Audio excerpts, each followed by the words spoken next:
You ask Tiger to solve. This deals with linear equations with one unknown.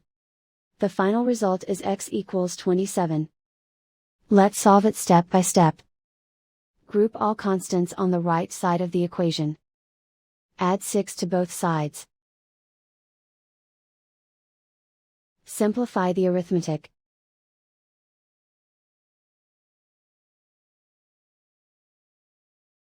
Isolate the x. Multiply both sides by inverse fraction 3/2. Group like terms. Multiply the coefficients. Simplify the fraction.